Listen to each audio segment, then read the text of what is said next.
تمام سامعین اسلامی خواتین، السلام علیکم ورحمۃ اللہ تعالی وبرکاتہ۔ وعلیکم السلام ورحمۃ اللہ وبرکاتہ۔ خیریت سے آپ تمامی حضرات؟ الحمدللہ۔ اگر آپ چاہیں تو سلام بھی پڑھ سکتے ہیں،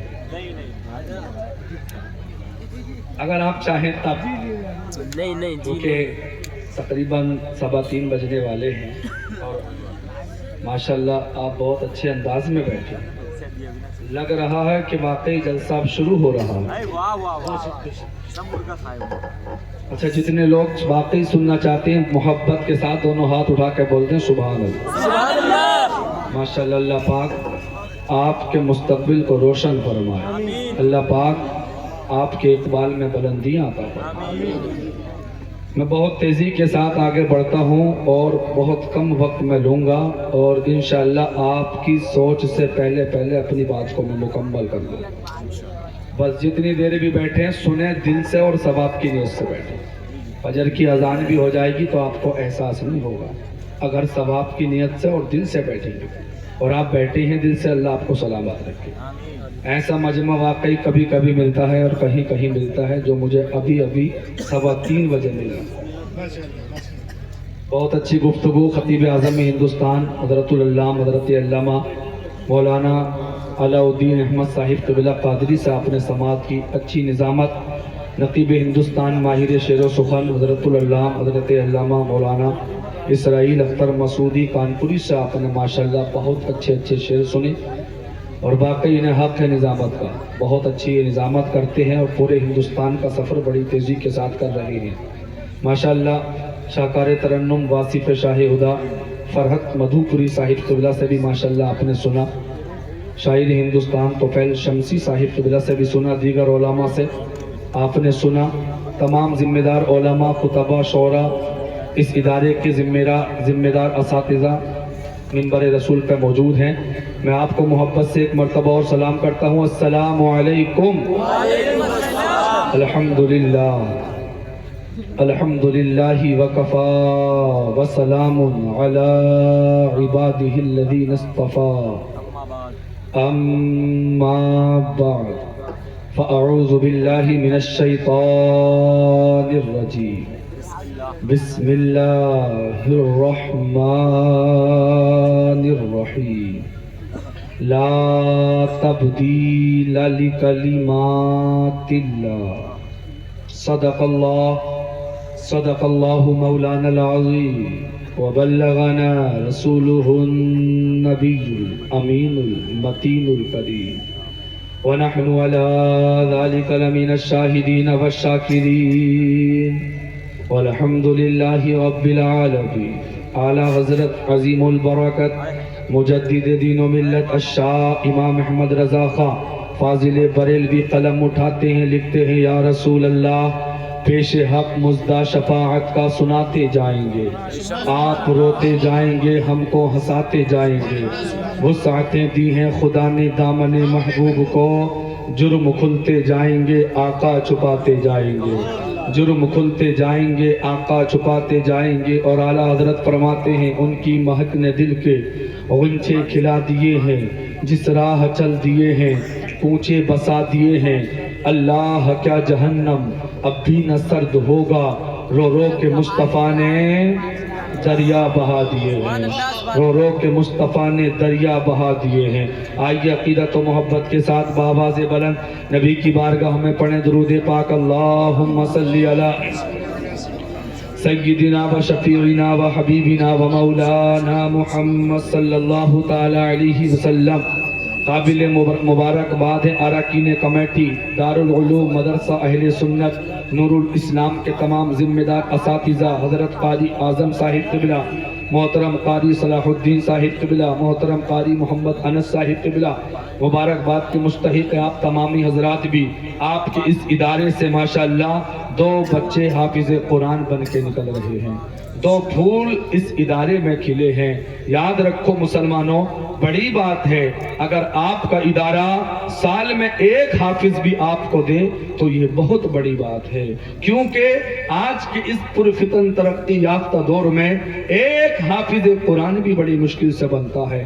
راتوں دن اس کے اساتذہ محنت کرتے ہیں، اس بچے کے والدین محنتیں کرتے ہیں، وہ بچہ خود راتوں دن محنتیں کرتا ہے۔ میں چند منٹ انشاءاللہ عظمت قرآن کانفرنس کو آپ حضرات نے سجایا ہے، ایک اللہ والے کا عرس پاک بھی ہے، حضور اکبر شاہ بابا رحمت اللہ تعالی علیہ کے فیضان سے بھی ہم مالا مال ہو رہے ہیں۔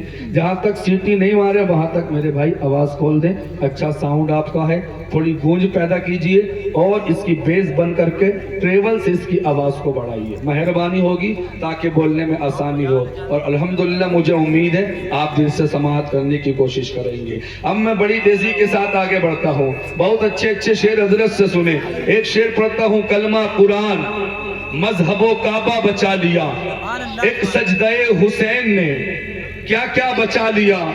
جب کربلا میں موت کا بازار گرم تھا تو شبیر نے نماز کو زندہ بچا لیا۔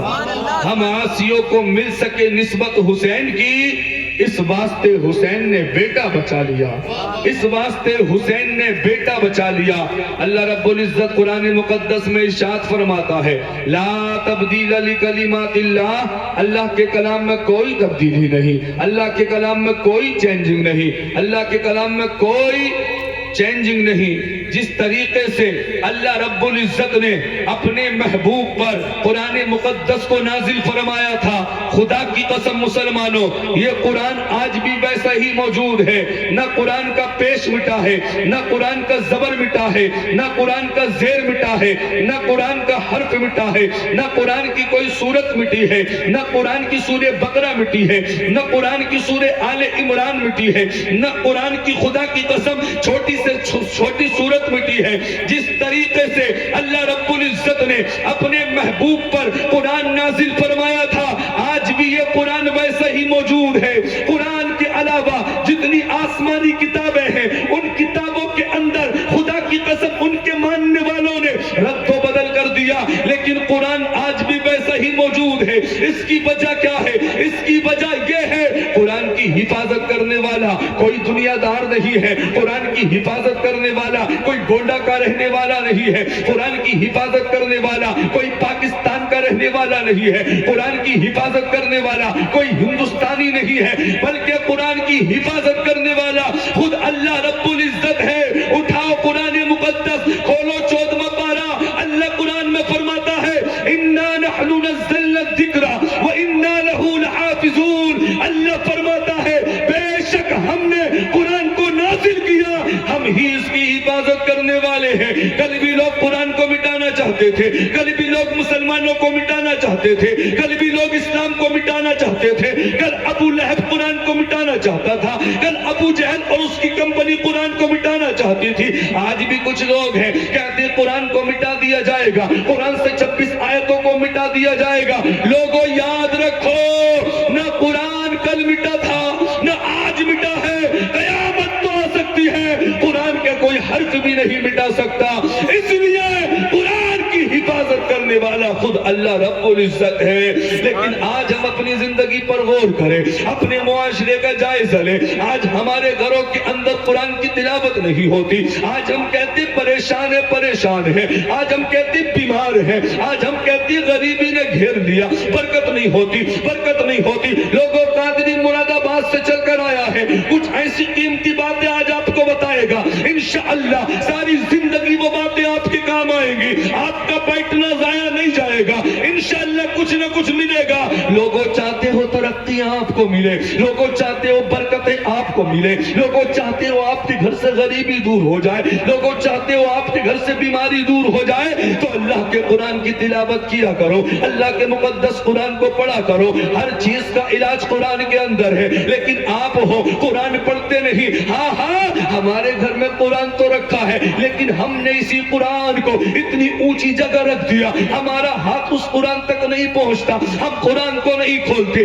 ہم قرآن نہیں پڑھتے۔ لوگوں ہم نے قرآن کو بہت ہلکا جانا، بہت ہلکا جانا، لیکن ہم قرآن کو کھولتے ہیں، ہمیں قرآن کب یاد آتا ہے؟ جب گھر میں ماں کا انتقال ہو جاتا ہے تب ہمیں قرآن یاد آتا ہے، جب باپ کا انتقال ہو جاتا ہے تو قرآن یاد آتا ہے، جب گھر میں کسی کا انتقال ہوتا ہے یہ مدرسے کے طلبہ یاد آتے ہیں، مدرسے کے اساتذہ یاد آتے ہیں۔ لیکن لوگوں سنو سنو، اللہ کے نبی کی حدیث پاک کا مفہوم ہے، آقا فرماتے ہیں جس گھر کے اندر قرآن کی تلاوت نہیں ہوتی وہ گھر ویران ہے، وہ گھر قبرستان کی طرح ہے۔ اس لیے لوگوں آدھا پارا نہ صحیح، روزانہ اپنے گھر میں پاؤ پارا پڑھا کرو، 2 رکوع پڑھا کرو، 1 رکوع پڑھا کرو، لیکن اللہ کے قرآن کو پڑھا کرو۔ تم کیا سمجھتے ہو ادھر ادھر گھومنے میں کامیابی ہے؟ تم کیا سمجھتے ہو موبائل چلانے میں کامیابی ہے، واٹس ایپ چلانے میں کامیابی ہے، ٹویٹر چلانے میں کامیابی ہے، انسٹاگرام چلانے میں کامیابی ہے؟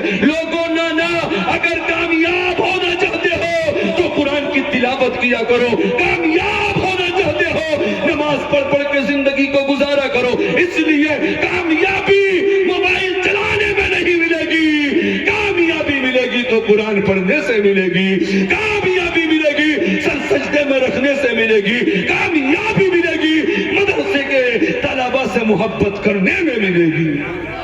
سبحان اللہ سبحان اللہ، واہ واہ واہ۔ ہلو ہلو، واپس جاؤ واپس جاؤ۔ یہ بیٹھے ہیں، آپ کا پردہ ہے، ان سے معلوم ہے مسئلہ؟ بے پردہ یہاں آ رہی ہیں، آپ بیٹھو۔ اس طریقے سے مرنے کے بعد پردہ، اسی طریقے سے زندگی میں غیر محرم سے پردہ۔ مرنے کے بعد تو ہم کہتے ہیں کہ آڑ کر لو، قبر میں میت کو اتارا جا رہا ہے عورت کو، لیکن خدا کی قسم ہم یہ بھول گئے جس طریقے سے عورت کا پردہ۔ ارے بیٹھ جاؤ، ابھی کیا دقت ہے؟ اب کوئی عورت نہیں آئے، جی لگا کے بولو یا رسول اللہ۔ تو مجھے معلوم ہے کہ بس میں اپنا ٹائم پاس کروں گا، تھوڑی دیر بس بولوں گا، برائے نہیں آپ حضرات، دل سے سنو گے تو میں دل سے سناؤں گا، ورنہ آپ کی مرضی۔ درود شریف پڑھیں، اللہم صلی علی سیدنا و شفیعنا و حبیبنا و مولانا محمد صلی اللہ تعالی علیہ وسلم۔ تقریر جو ہے وہ کرائی جاتی ہے، ہوتی نہیں ہے۔ ذہن بن کے آیا تھا تقریر کا، ڈسٹرب کر دیا، موضوع آیا تھا بن کے، دل نے کہا تھا کہ قادری بول اور کچھ پیغام دے گونڈا کے لوگوں کو، لیکن وہ بار بار آنا جانا۔ میں نے بہت ساری باتیں بتائیں، لوگوں کی نگاہ ادھر ہی تھی، میں دیکھ رہا ہوں آپ کو، ایسا نہیں میں نہیں دیکھ رہا۔ اب 3:30 بجے کے آس پاس کیا تقریر ہوگی، آہستہ آہستہ سن لیں، مجھے بھی جانا ہے حضرت کے ساتھ لکھنؤ تک، اس لیے یہ میرے انتظار میں بیٹھے۔ آپ ہم فری نہیں ہیں، آپ سوچ رہے ہو کبھی میں نہیں بھی بولتا تب بھی کوئی بات نہیں، لیکن پہلی مرتبہ پچھلے سال بہرائچ میں آیا تھا میں نان پارے کے پاس، اس سال گونڈا میں آیا ہوں تو میں سوچا 2-4 باتیں بتا دوں، کم سے کم آنے کا حق ادا ہو جائے، ورنہ آپ کی مرضی، ایک بندہ بھی رہے گا ایک بھی نہ رہے گا میں تب بھی بولوں گا، ٹھیک ہے؟ یہ میرے ذمہ دار علماء بڑے میرا ساتھ دیں گے انشاءاللہ، بس میرے لیے یہی کافی ہے۔ اللہ تمام علماء کے مستقبل کو روشن فرمائے۔ اللہ قرآن میں فرماتا ہے، اللہ کے کلام میں کوئی تبدیلی نہیں، کوئی چینجنگ نہیں، کوئی بدلاؤ نہیں۔ ہم نے قرآن پڑھا کہا، ہم نے قرآن کو ہلکا سمجھا، قرآن ہے کیا کبھی تم نے سمجھنے کی کوشش کی؟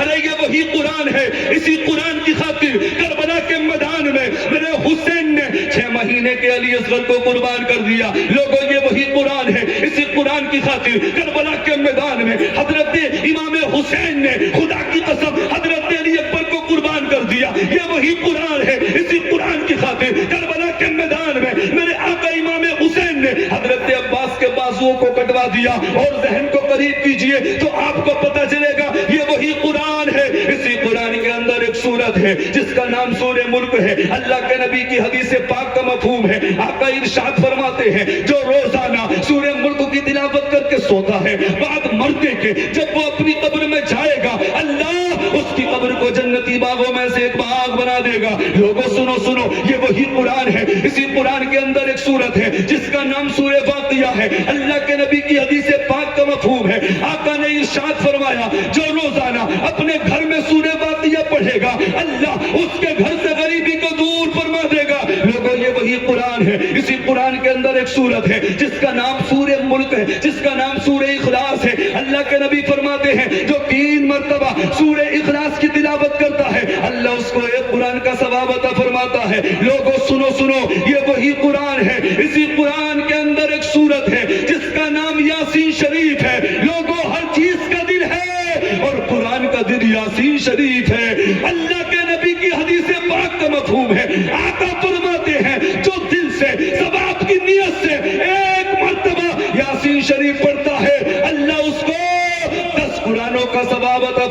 ہے. لوگوں سنو سنو, آج تم پریشان ہو, کہتے ہو فتنے ہیں فتنے ہیں, طرح طرح کی پریشانیاں ہیں. لوگوں سنو سنو, یہ وہی قرآن ہے. اسی قرآن کے اندر ایک سورت ہے جس کا نام سورہ کہف ہے. سورہ کہف, اللہ کے نبی نے مشکات شریف کی حدیث پاک ہے, آقا نے ارشاد فرمایا جو سورہ کہف کی شروع کی ابتدا کی روزانہ 10 آیتوں کی تلاوت کرے گا, تمہارے اور میرے نبی نے فرمایا وہ دجال کے فتنے سے بھی محفوظ رہے گا. لوگوں قرآن پڑھو تو, قرآن کھولو تو, قرآن کو سینے سے لگاؤ, قرآن کو سر پر رکھ کے تو دیکھو. تم کہتے ہو بیمار ہیں, تم کہتے ہو گھر میں غریبی ہے, روزانہ سورہ واقعہ پڑھو, اللہ غریبی کو دور کرے گا. تم کہتے ہو موت سے ڈر لگتا ہے, موت سے لوگ بھاگتے ہیں. لوگوں اللہ کے نبی کی حدیث پہ عمل تو کرو, روزانہ سورہ ملک تو پڑھو. خدا کی قسم نبی کی حدیث پاک کا مفہوم ہے سورہ ملک کی تلاوت کرنے والا جب اپنی قبر میں جائے گا, اللہ تعالیٰ اس کی قبر کو جنتی باغوں میں سے ایک باغ بنا دے گا. اب اگر کوئی پریشان ہے, مصیبت زدہ ہے, بیماریوں نے گھیر دیا ہے, فتنوں نے گھیر دیا ہے, خدا کی قسم وہ روزانہ اپنے گھر کے اندر سورہ کہف کی شروع کی 10 آیتیں پڑھے, اللہ اسے ہر فتنے سے محفوظ رہے گا, اللہ اسے ہر فتنے سے محفوظ رکھے گا.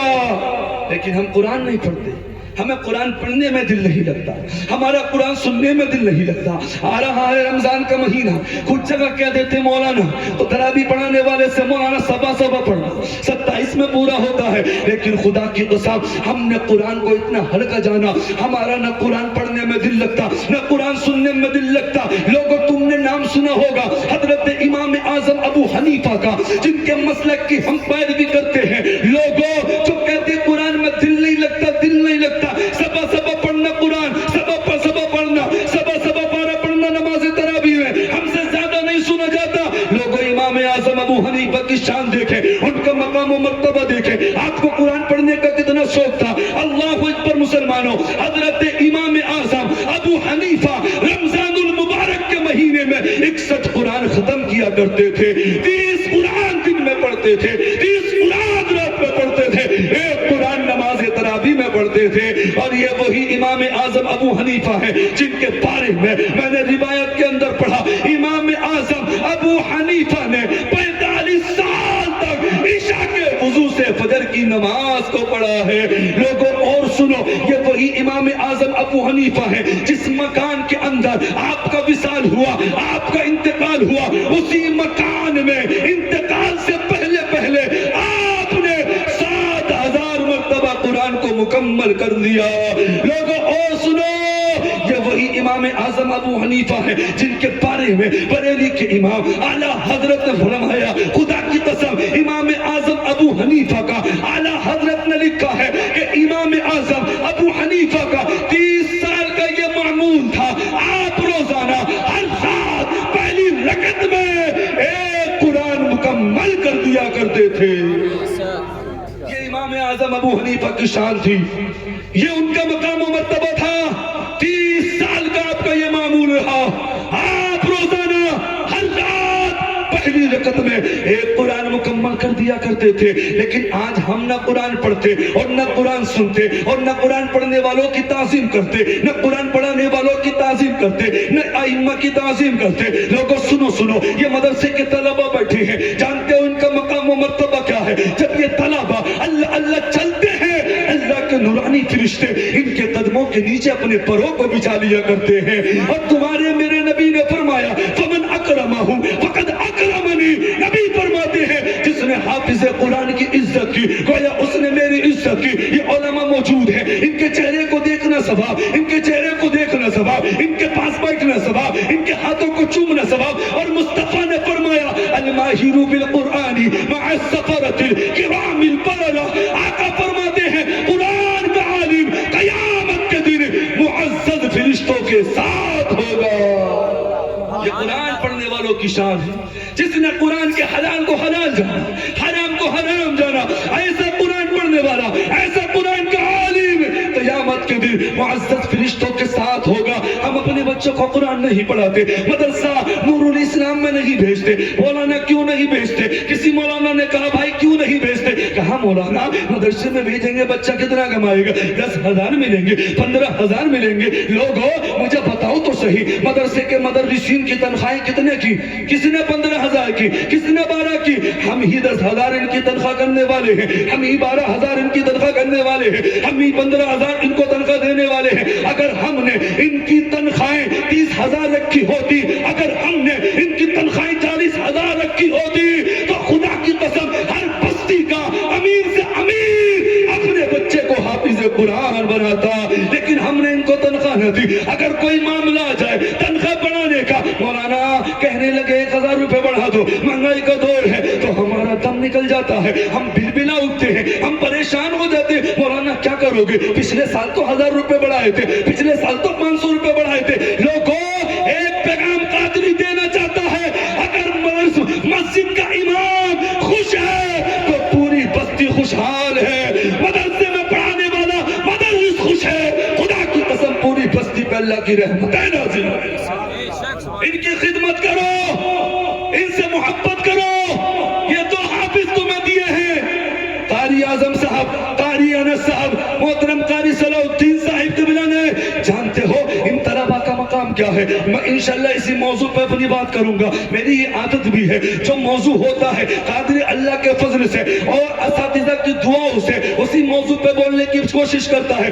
سنو سنو, یہ مدرسے میں پڑھنے والا بچہ تم کیا سمجھتے ہو؟ دیکھو یہ قرآن پڑھنے والا جا رہا ہے, چہرے پر داڑھی سجانے والا جا رہا ہے. دیکھو تو صحیح, لوگ کہتے ہیں سر پر ٹوپی رکھنے والا جا رہا ہے, کرتا اور پجامہ پہننے والا جا رہا ہے. لوگوں تم تو انہیں معمولی سمجھتے ہو. یہ معمولی نہیں ہے, ان کا مقام بلند ہے, ان کا مرتبہ بلند ہے. اللہ کی نبی کی حدیث پاک کا مفہوم ہے. علماء کی دعائیں چاہوں گا, اگر بات اچھی لگے علماء اپنی دعاؤں سے نوازے اور شکریہ کا موقع دے. اللہ کے نبی کی حدیث پاک کا مفہوم ہے. آقا ارشاد فرماتے ہیں, جب ایک مدرسے میں پڑھنے والا طالب علم اپنے سینے سے قرآن لگا کے اپنے گھر سے اپنے استاد کی جانب جاتا ہے, اپنی مسجد کی جانب جاتا ہے یا مدرسے کی جانب جاتا ہے, یعنی جہاں استاد ہوتا ہے اپنے استاد کے پاس جاتا ہے. آقا فرماتے ہیں اللہ اس پڑھنے والے کو ہر قدم کے بدلے 1 سال کی نفلی عبادت کا ثواب عطا فرماتا ہے. ہر قدم پر اللہ اس کو 1 سال کی نفلی عبادت کا ثواب عطا فرماتا ہے. اور ایک حدیث پاک کا مفہوم یوں بھی ہے, آقا فرماتے ہیں اللہ اس کو ہر قدم کے بدلے جنت میں 1 محل عطا فرماتا ہے. لوگوں ڈاکٹر بھی بناؤ, میں منع نہیں کرتا, انجینئر بھی بناؤ, میں منع نہیں کرتا, ساتھ میں اپنے بیٹے کو قرآن کا قاری بھی بناؤ, ساتھ میں اپنے بیٹے کو حافظ قرآن بھی بناؤ, اور ذہن کو قریب کیجئے. ان علماء کا مقام کیا ہے, ان علماء کی شان کیا ہے. اللہ اللہ لوگوں سنو سنو, جب تمہارے یہاں کسی کا انتقال ہوتا ہے, تمہارے رشتہ دار کا انتقال ہوتا ہے, تمہارے پڑوسی کا انتقال ہوتا ہے, وہ غیر عالم ہے, غیر حافظ ہے, غیر قاری ہے, یعنی وہ عالم نہیں ہے, حافظ قرآن نہیں ہے, تو خدا کی قسم تو اس کے لیے دعائیں مغفرت اس کے گھر والے کرتے ہیں, اور اس کے لیے دعائیں مغفرت اس کے رشتہ دار کرتے ہیں, اس کے لیے دعائیں مغفرت اس کے پڑوسی کرتے ہیں. لیکن لوگوں جملہ سننا, دل کی تختی پہ لکھنا, جب کسی عالم دین کا انتقال ہوتا ہے, حافظ قرآن کا انتقال ہوتا ہے, قرآن کی تعلیم کرنے والے کا انتقال ہوتا ہے, اللہ کے نبی فرماتے ہیں جہاں اس کے رشتہ دار اس کے لیے دعائیں مغفرت کرتے ہیں, جہاں اس کے گھر والے اس کے لیے دعائیں مغفرت کرتے ہیں, وہی اللہ کے نورانی فرشتے بھی عالم دین کے لیے دعائیں مغفرت کرتے ہیں. سمندر میں تیرنے والی مچھلیاں بھی حافظ قرآن کے لیے دعائیں مغفرت کرتی ہیں. جتنے سوراخ ہیں ان سوراخوں میں جتنی چوٹیاں ہیں وہ چوٹیاں بھی عالم دین کے لیے دعائیں مغفرت کرتی ہیں. نعرہ تکبیر, نعرہ تکبیر, نعرہ رسالت, نعرہ رسالت, عظمت قرآن, عظمت قرآن, نعرہ رسالت. اور لوگوں سنو, اگر ہم نے قرآن پڑھنے والوں سے محبت نہ کی, قرآن نہیں پڑھا اپنے گھروں میں, تو پھر ہم دنیا میں بھی ذلیل و رسوا ہو جائیں گے, کل قیامت کے دن ذلیل و رسوا ہوں گے.